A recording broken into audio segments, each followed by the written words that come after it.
Screams of agony spilled out onto the streets of Parvo, mixing with the whistling winds from the Atlantic Ocean, the sounds coming together with a dark foreboding akin to an ominous symphony.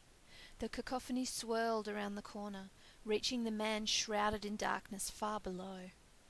A chill ran down his spine, and the hairs on the end of his neck stood to attention. He stood in the shadows, the highest tower of Parvo stretching high above him. He looked around cautiously, his eyes sweeping the streets. Not a soul was in sight when the next gust of wind came, and he ran a hand through his silvery hair, smoothing it back into place. The sound of waves hitting the beach rang in between muffled screams as the western wind carried them down to him. With a deep sigh he stepped from the shadows, a streetlight illuminating his features. The window on the bottom floor of the tower provided a mirror of sorts, and he studied his reflection carefully. The scars of battles long forgotten were visible on his face, his blue eyes showing sorrow and grief for many nights such as this one. He approached the door of the tower and peeked inside. The steep staircase of the tower was dark, only a small artificial light showing the way up.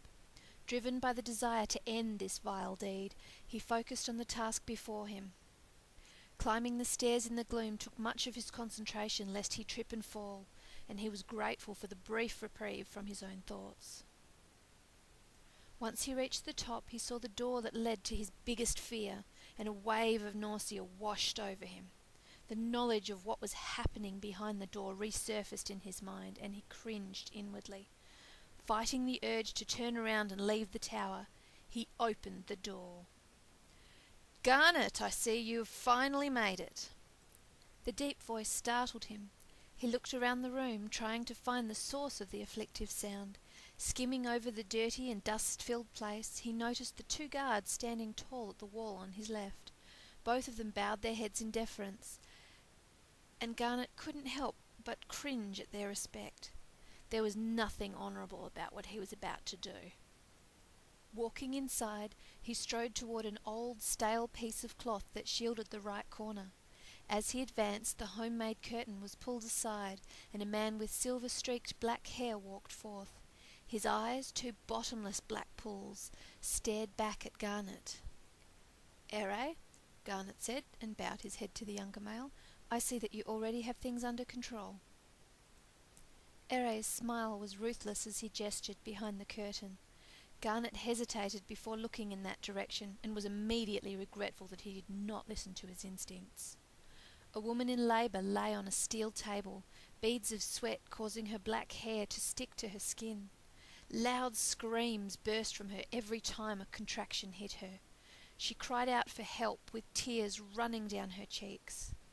Both men surveyed the woman with emotionless eyes. Garnet averted his eyes after a moment, unable to watch the scene before him. "You sure this is the woman?" he asked, turning back to Ere, manoeuvring himself so that the other man's body shielded the woman once more. Their eyes met, and Garnet's mouth filled with bile. "I am certain the stars have foretold this," Ere said, walking closer to Garnet. The smile that tugged at the corner of Ere's lips told him that there was more to come.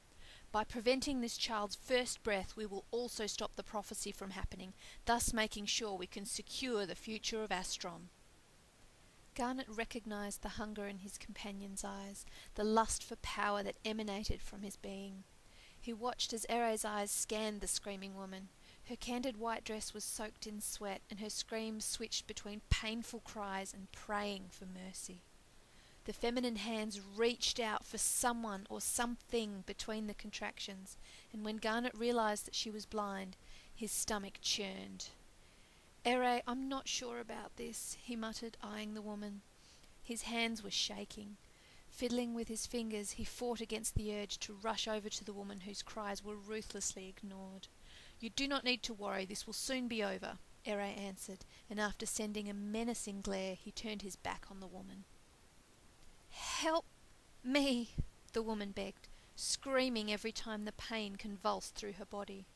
Her hands clenched on the fabric of her dress as spasms overtook her movements. "She needs medical help, Ere. She will die," Garnet demanded. He could not bear to look at her like this. With her every scream he could sense her anguish. "I beg of you, help her," he pleaded her case to Ere. With a dramatic sigh, Ere called the guard to fetch a doctor. Garnet watched the woman writhe on the table. He had to restrain himself from going to her. It was in the last moment that help arrived. Ere stopped the man before he could help. "You are sworn to secrecy of anything you see and hear in here," he said. Garnet thought it sounded more like a threat than a warning. The man nodded bleakly before walking to assist the woman. The doctor gave her something for the pain, and soon after they could hear her work to give birth. Ere stood beside Garnet. "You know she can't be allowed to live," Ere added in a casual voice. "I had hoped it didn't come to this," Garnet answered.